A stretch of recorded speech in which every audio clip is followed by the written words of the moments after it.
Breaking news చూస్తున్నాం. Temple city తిరుపతిలో చిరుత సంచారం ప్రజలను భయభ్రాంతులకు గురి చేస్తోంది. ఇటీవలే ఎస్వి యూనివర్సిటీ సమీపంలో చిరుత కనిపించడంతో స్థానికులు ఆందోళన చెందుతున్నారు. తాజాగా జీవకోన సమీపంలో చిరుత సంచారం కలకలం రేపుతోంది.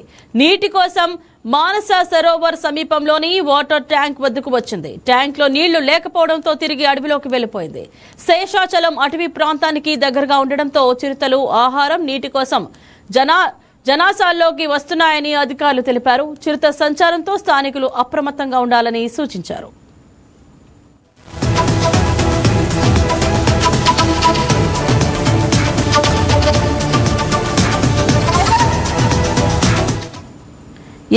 ఇదే అంశం గురించి మరింత సమాచారం మా కరెస్పాండెంట్ సెల్వం ఫోన్ ద్వారా అందిస్తారు.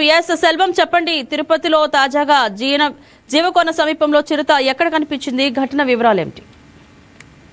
Good morning Indraja. ఏదైతే చూసుకుంటే తిరుపతి నగర వాసులను చిరుత పులుల భయం వెంటాడుతుందని మనం ప్రధానంగా చెప్పుకోవాలి. 2 రోజుల క్రితం ఎస్వి యూనివర్సిటీ క్యాంపస్ లో చిరుత సంచరించిన ఘటన మరువక ముందే తాజాగా కూడా జీవకోన ప్రాంతంలో మరో చిరుత ప్రత్యక్షమై స్థానికులను కూడా తీవ్ర ఆందోళనకు గురి చేసినట్లు కూడా మనకు తెలుస్తుంది. తీవ్రమైన ఎండాకాల కారణంగా కూడా అడవిలోని నీటి వనరులు అడుగంటడంతో కూడా దాహంతో అలమటిస్తున్నటువంటి వన్యప్రాణులు జనావాసాల వైపు అడుగులు వేస్తున్నాయని మనం ప్రధానంగా చెప్పుకోవాలి. ఈ క్రమంలో శనివారం మధ్యాహ్నం జీవకోన సమీపంలోని మానస సరోవరు హోటల్ ఉంటుంది. ఆ హోటల్ కు సమీపంలో కూడా ఈ చిరుత సంచరించినట్లు కూడా మనకు ప్రధానంగా తెలుస్తుంది. అయితే సంబంధించి చిరుత నీటి కోసం కాలనీ శివార్లో ఉన్న ఓ వాటర్ ట్యాంక్ వద్దకు వచ్చి ఆ చిరుత అక్కడ కొంతసేపు అటు ఇటు తిరుగుతూ కూడా ఆ వాటర్ ట్యాంక్ లో తొంగి కూడా చూసినటువంటి పరిస్థితి. ఈ నేపథ్యంలో దానికి సంబంధించి ఆ ట్యాంక్ లో నీళ్లు లేకపోవడంతో కూడా అక్కడ నుంచి కూడా ఆ చిరుత వెనుదిరిగినట్టు కూడా మనకి ప్రధానంగా తెలుస్తుంది. అయితే అక్కడ ఉన్నటువంటి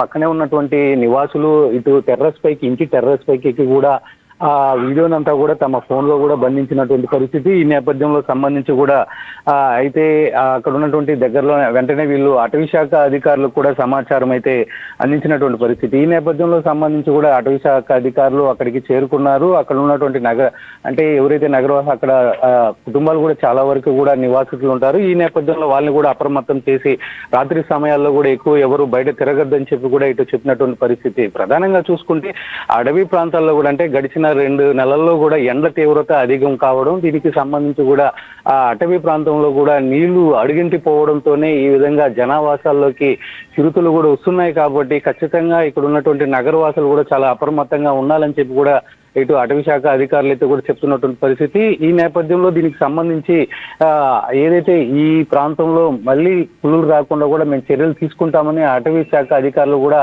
అక్కడ ఉన్నటువంటి వారికి ధైర్యం చెప్పినట్టు కూడా మనకి ప్రధానంగా తెలుస్తుంది. Indraja. Right, thank you sir.